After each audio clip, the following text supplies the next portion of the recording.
Hi, happy Friday, everyone. We are so much closer to the launch of our book, You Are Amazing, out on Tuesday. I cannot wait. Pre-order it. We've got an awesome mini course on our website, but I'm just super excited. Sabrina comes tomorrow. We're going to have like a book party here in Chicago, I'm just like absolutely thrilled. But one of the things one of the many tools that we talk about in our book and that I see really often with my clients and just in general when I'm talking to people is like, they're like, so how do I get my head, my heart working in the same direction? How do I know that I'm not being completely crazy? How do I, just this sort of like push and pull that happens. And first of all, we have to start by recognizing that it's okay. That it's okay that if we have these different intuitive promptings, that sometimes that our intellect totally isn't on board. You know, when we look through the paradigm of the intellect, things really work in terms of right and wrong. And when we connect to the world of spirit and when we connect to the world of intuition, everything opens up. It's almost like with the intellect, it's A, B, C, D, and that's just the way that it is. But when we connect and start to trust our intuition is when things are exponential. It's like A connects to Z, connects to B, and makes all these subtle connections that our intellect would never be able to make. So when we get guidance and when we get that intuition or that knowing or just that different part of ourselves that comes in, and first of all, really paying attention to how it feels. Guidance is grounded. It has a grounded vibration to it. It's like a sense of just like of knowing, like I kind of know. And the head has a real constricted sort of energy. And so a lot of times when I see this, we get the guidance and then we're not sure. Should I do that? Am I crazy? Kind of what's going on?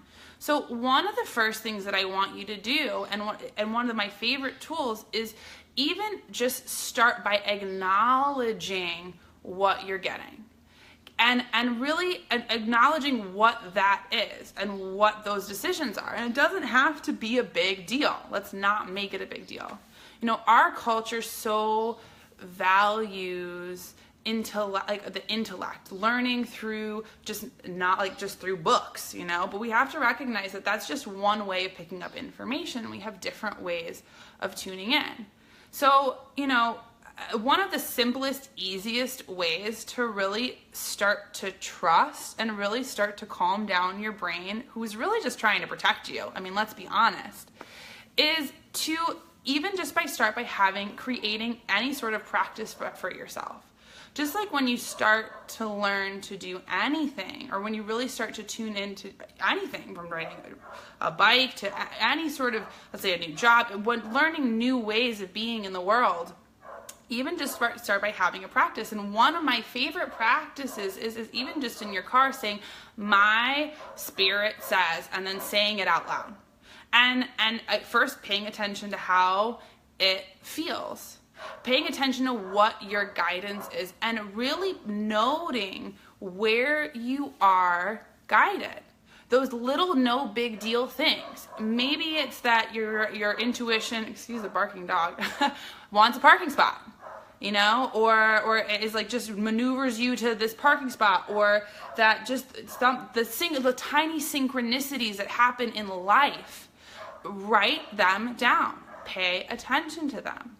Because once we start to pay attention to them, because the intellect is really quick to dismiss. It's really quick to be like, oh, that's nothing, it's whatever, it's no big deal, it's a coincidence.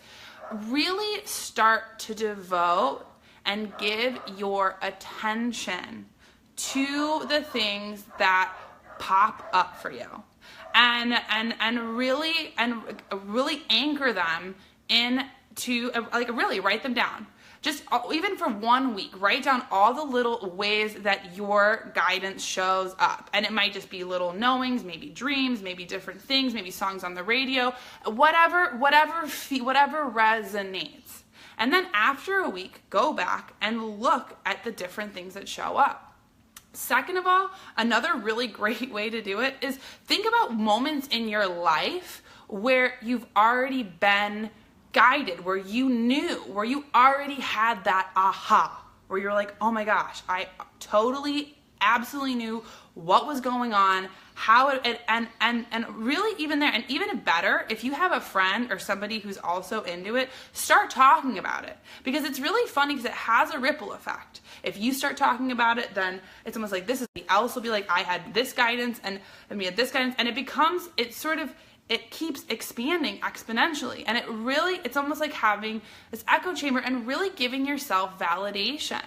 Really validating yourself and validating where you have been guided. You know, you can trust, you can feel those deeper parts of yourself. You know, we have a deep wisdom, and we've been really trained to look outside of ourselves for permission and to look outside of ourselves for validation. And, you know, in learning to trust our guidance and what we get, is really a sense, not only that, but is a reclaiming of our authentic self and really stepping into our power. Because, you know, nobody is going to give you permission to live the life that you want to live. Nobody's going to tell you it's okay. Nobody is going to be on board. I mean, it's up to us to really manifest the life that we want.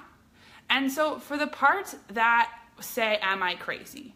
Am I sure? What's going on?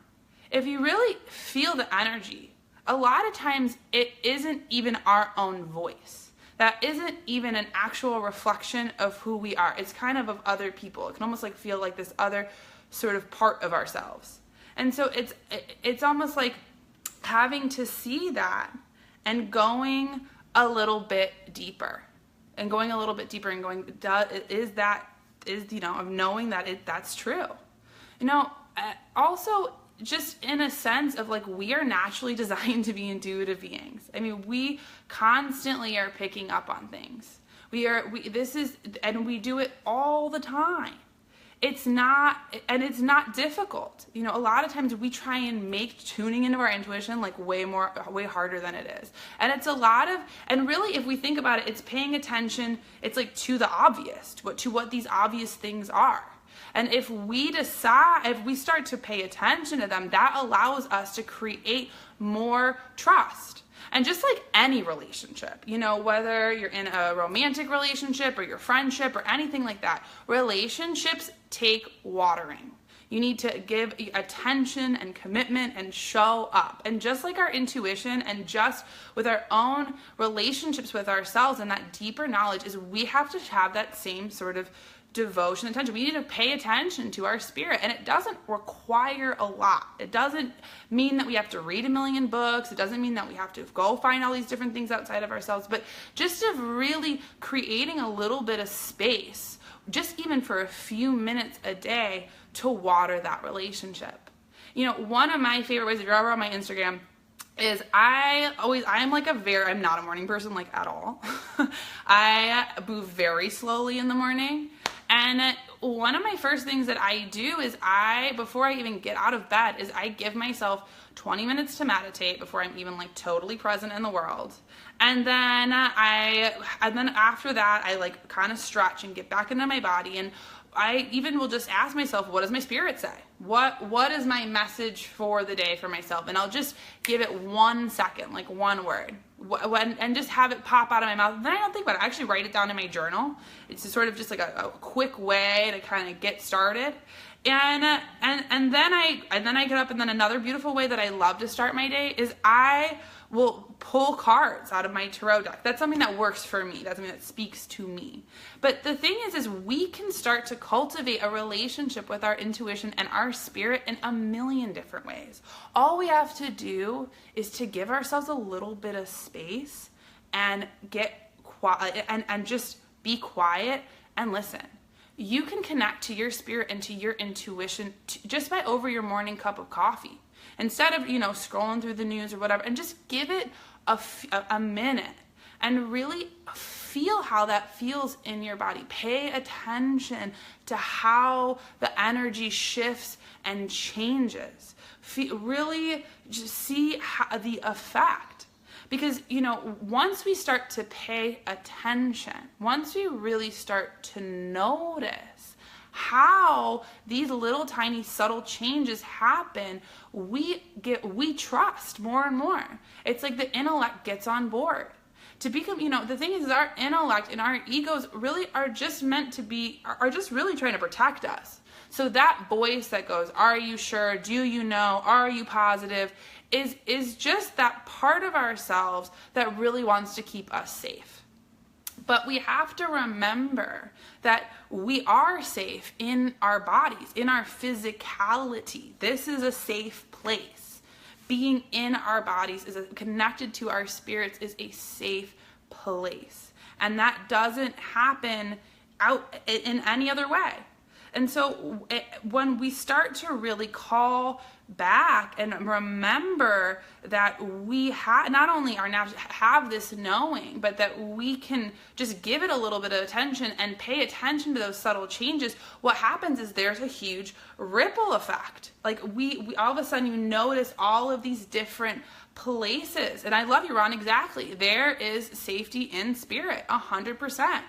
So often we are so encouraged to disassociate from our bodies, from, and just even like in our culture. I mean, we spend so much time in our screens, on the TV or wherever, and on social media, Instagram, all of it, that we get so out of getting into our own internal honing system. And when we do that, we get cut off. So even when we do give our space to get that guidance, and we're like, am I sure? Do I know? But when we start to come back and give it a little bit more room and really get back in, we can really, it just helps to encourage that and build that relationship. Really devote yourself to building a relationship with yourself, with your spirit, with your intuition, and however you want that to look. Like I said, go have it in your morning coffee. Take it when you're just a moment when you're going for a walk. Just take a moment to get present. Just take a moment to really start to check in. How does this feel? What is my spirit, what is my intuition telling me that I'm ignoring? How about that one? A lot of times we think that we're going to get guidance, it's going to be like some sort of mandate, but it's not. I mean, God, I've gotten intuitive guidance all the time and ignored it. I mean, like I was talking about when I went to Chile, I got the guidance to go to Chile like over a year ago. And when my head got in the way and my intellect tried to figure it out, my intellect was the one that said, if you're going to go to Chile, like get rid of all your stuff and go backpacking for like 1,000,000 years and, and all of it. And it was like, I got the guidance, but then I wasn't totally, I got my guidance and then my intellect got in my way. And then it was like, and then I didn't trust any of it because it didn't feel, it was almost like I was trying to figure it out. So we can learn to train ourselves, and that can even be by just giving ourselves a little bit more room to breathe. What we really need is just like a little bit more space.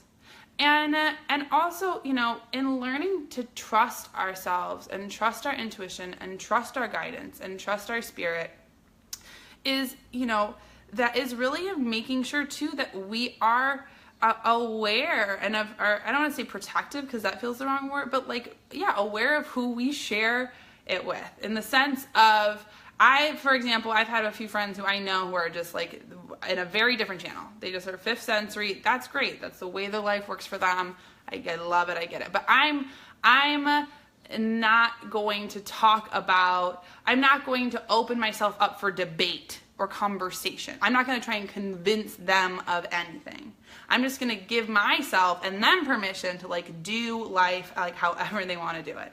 I mean, so it's almost like in starting to make sure and feeling like, is really, I keep saying paying attention, but really paying attention, nurturing those relationships, see where you have been guided, give yourself a lot of congratulations and praise.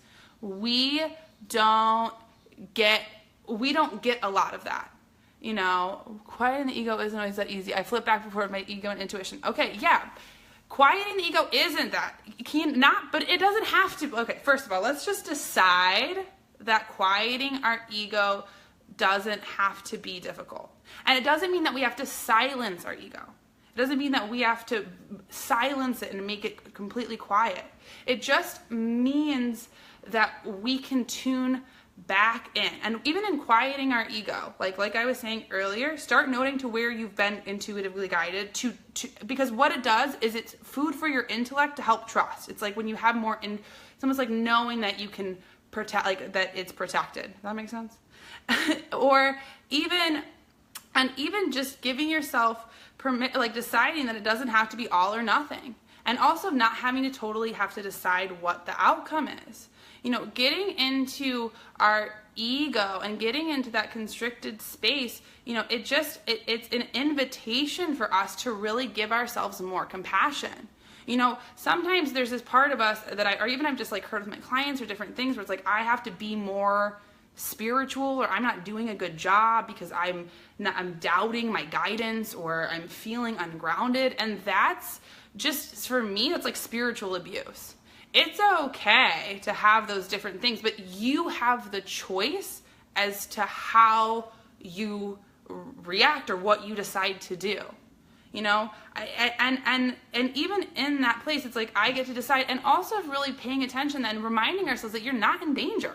Like sometimes we feel like we confuse the two. We think that we're going to be in danger, but we're not in danger. Sometimes we're just like uncomfortable. It's just something different that we're being asked. And then what happens is, you know, our mind gets on this like hamster wheel of like just trying to like figure all these different things out. And the funny thing about trying to figure things out is it never happens the way that it happens. Like even if you like tried to like map out your week of exactly how it's going to happen, it doesn't happen that way. So just in even creating a little bit more space and having fun with it. It doesn't have to be life or death. It doesn't have to be all or nothing. It just means I'm doing something differently. And, you know, even with our egos, you know, a lot of times those are wounded parts of ourselves. And different messaging where we've been told that we're not okay, but we've been told that we can't trust what we get, that we can't, that there's something wrong with us, or that we don't want to stick. And so where we need to come is to connecting to our spirit and really offering that part of ourselves compassion and really getting underneath it, because that messaging, that like those messages are just the top note. When we get underneath it is when we connect to these different parts of our vulnerability. So, you know, so I was just saying, you know, some of the different ways. I mean, really pay attention to where you've been guided. Pay attention to those different things. And a lot of times note those big things that happen, those big ahas, those, oh my gosh, that was like the elephant, oh my God, walking through the street. You can't not notice it. But really and then, you know, and really cultivating a relationship with your spirit. Show up every single day. Show up over your cup of coffee. It doesn't take a lot. It's not a big deal. It doesn't mean you have to do hours of silent meditation. You can do it on your walk to the bus, of just mindfully taking a moment to connect. You know, and then when that voice comes in and says, are you sure? Do you know? Blah, blah, blah. First of all, how does it feel? If it feels constricted, you're in your ego. You're in your intellect. Intuition is grounded. So, and just even just like taking a breath, you know, just taking a few deep breaths and saying, it's okay. It's just my barking dog. And also moving the energy. You know, sometimes we get on this like thinking wheel, and it's like being on a rotisserie chicken spit. And what did I say? Your ego? Yeah. And exactly like you're saying, Ron, the more we invest, it's like we just get on that mind loop. And in order to get off the merry-go-round, all we have to do is give ourselves like that much space to do something different. We don't have to go all or nothing. We don't have to. It just means of just opening up that energetic space just a little bit so that we can choose to do something different. And another really great tool, here's a great tool that I love. So let's say you've gotten intuitive guidance and your intellect comes in, your ego or whatever it is, and it's totally throwing you off. And you're really, all of a sudden, you're not sure what is what. And your brain isn't getting quiet and you're like, I don't know what is what. A really great tool is to just for 10 points, 10 times, just breathe in for 4. 1, 2, 3, 4.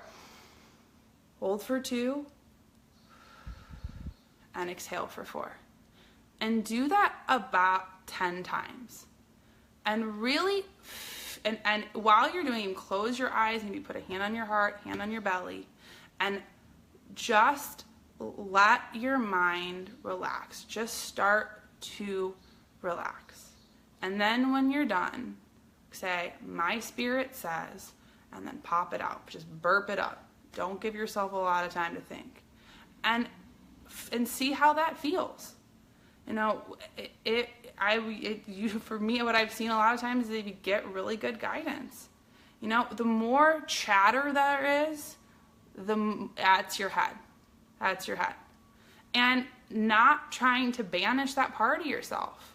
We don't need to get rid of the ego. That's not, but we can train our egos to be of service and support our intuition.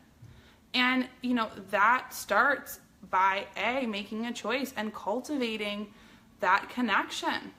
And we can do that and really paying attention to how that feels. It doesn't mean that we have to do it in any sort of specific way. Doing things that bring you joy. What are the things that you do that make you feel like you are are lost in time, that really uplift you? Feed those parts of yourself. Make it a priority. And be okay to do something different. And when you get scared, and just give yourself that compassion and be kind to yourself.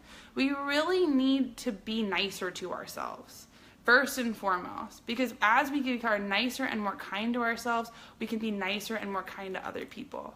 And when we get caught in ego, it usually means that there's some part of ourselves that needs some attention, and not with harshness. You know, that we can connect and go underneath that and really help heal. Because not only will it help heal us, trust our intuition, but it will help heal the planet. You know, and just be like Sherlock Holmes. Ask yourself, what's underneath that? What's underneath that? And even if you're in my head, my heart, I'm like, ask yourself even a simple question: is that true? We know. I mean, you know, and don't give yourself a lot of time to think about it. Really, this is a place and a time to really step into your own power, because you have an incredible amount of fabulous, creative, gorgeous power to do magnificent things in the world. And you don't have to figure it out. You just have to follow the headlights on the road. You just have to know what the next step is, and the next step is, and the next step is. And as you keep trusting and following that next step and that next step, you'll become more and more and more confident. It's almost like when you first start a new job and you're like, oh my gosh, what am I doing here? Like, I don't know where I am, who is who. But then you're there for a few months and you're like, I got this. I know exactly what I'm doing. Oh my gosh, this isn't difficult at all. I mean, depending on what your job is, but like, you know what I mean. So just of really letting yourself, and if you're new, let yourself be a beginner. Like, we're really not good at being in a beginner culture. It's like you need to have it figured out, and really don't let yourself operate in right or wrong. Just give yourself a whole lot of space, you know? So those are some of my wonderful tools. I love reading your comments. Thank you, Ron. And everyone, thank you. I feel like, who is my Jean too? And Tina. Oh my gosh. And I love hearing from you guys. And hope you have a great Friday. I hope you have a wonderful weekend. Sabrina's going to be here tomorrow. I'm so excited to do a video and hang out with her. I'm super pumped. I feel like You Are Amazing is out Tuesday. Pre-order it, order it. We've got our online mini course for free as a thank you gift over on our website. I feel like if you have any questions or comments, or if you want a video on anything, whether it's guidance or anything, please let us know. We'd love to do all of it, and we just love you guys so much. Have a great day. Bye.